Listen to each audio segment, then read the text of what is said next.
খিলক্ষেতে জামায়াত এবং এনসিপি জোট প্রার্থী আরিফুলের জনসংযোগে হামলা করেছে বিএনপির নেতাকর্মীরা, এরকম একটি অভিযোগ করেছে তারা।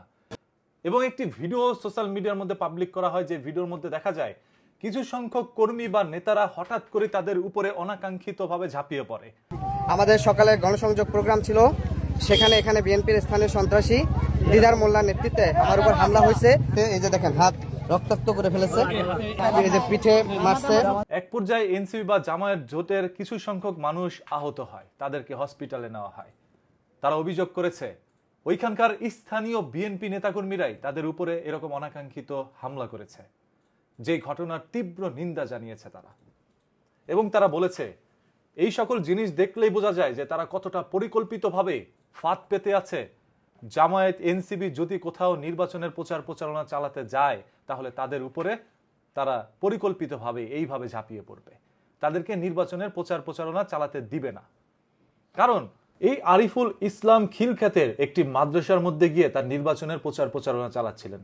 সেখানে ছিল সে মাদ্রাসার শিক্ষকরা এবং ছিল ছাত্ররা, যাদেরকে বলছিল এবার দেশকে এইভাবে তোমরা এগিয়ে নিয়ে যাওয়ার জন্য ভোট দিতে হবে জামায়াত ইসলামকে, ভোট দিতে হবে এনসিপিকে। আর তৎক্ষণাৎ তাদের উপরে এরকম ভাবে কে বা কারা ঝাঁপিয়ে পড়ে, সেটা যদিও এখন পর্যন্ত পরিচয় শনাক্ত করা যায়নি, তবে তাদের ধারণা এগুলো পরিকল্পিতভাবে বিএনপি করছে। ঢাকা 18 আসনে কিন্তু এর আগেও আমরা এই ধরনের অসংখ্য জিনিস দেখেছি, যেখানে একের পর এক মানুষের জীবনও গিয়েছে। দেখা গিয়েছে বিএনপির প্রার্থীকে দৌড়ানি দিয়েছে, এবং কে বা কারা হঠাৎ করে এসে বিএনপির একজনকে গুলি করে দুনিয়া থেকে সরিয়ে দিয়েছে।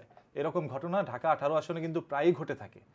সেই ছাড়া আমরা আওয়ামী লীগের আমলে দেখেছিলাম, আওয়ামী লীগ ব্যতীত অন্য কোন দলের পোস্টার ফেস্টন দেয়ালের মধ্যে কেউ টাঙাতে পারে নাই। নির্বাচনের আগের দিন পর্যন্ত শুধুমাত্র আওয়ামী লীগের ফেস্টন আর ব্যানার ছিল সব জায়গায়। কোথাও নির্বাচনের প্রচার প্রচারণা করতে অন্য কোনো দলকে দেখি নাই, বা তাদেরকে করতে দেওয়া হয় নাই।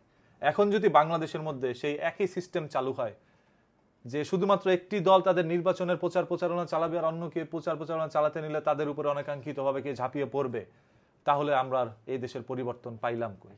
এই দেশ তো এখনো পরিবর্তন হয় নাই। এই দেশকে নতুন করে পরিবর্তন করতে হবে আবারও। নির্বাচনকে সামনে রেখে এই ধরনের কোনো কিছু আমরা দেখতে চাই না।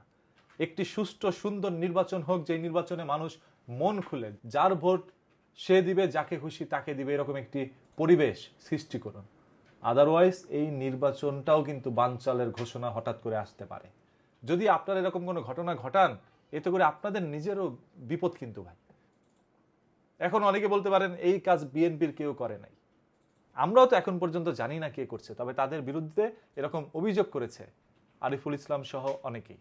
তারা নাকি বুঝতে পেরেছে যারা যারা এরকম কাজ করেছে তারা ওইখানকার স্থানীয় বিএনপির নেতাকর্মী। আওয়ামী লীগের আমলে আওয়ামী লীগ এরকম করছে, এটা বুক ফুলে যেরকম বলা যায়। এখন দেশ কোনো সরকারের নয়, এই সরকার হচ্ছে জনগণের সরকার। তাকে এই দেশের জনগণ বিপ্লবীরাই এসে এই ডক্টর ইউনূসকে বসাইছে। তাই আপনি আপনার মন খুলে সত্য বলুন, এবং এরকম একজন সরকার গঠন করুন যাকে আপনারা ভালোবেসে ভোট দিয়ে নির্বাচিত করবেন, যে আপনাদের জন্য কাজ করবে। এইগুলো আর চাই না। তবে মাত্র তো শুরু, নির্বাচন এখনো অনেক দেরি।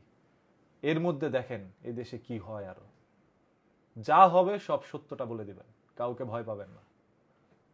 মরতে তো একদিন হবেই, সেটা বীরের গতিতেই মরেন, বীরের মতো হয়েই মরেন।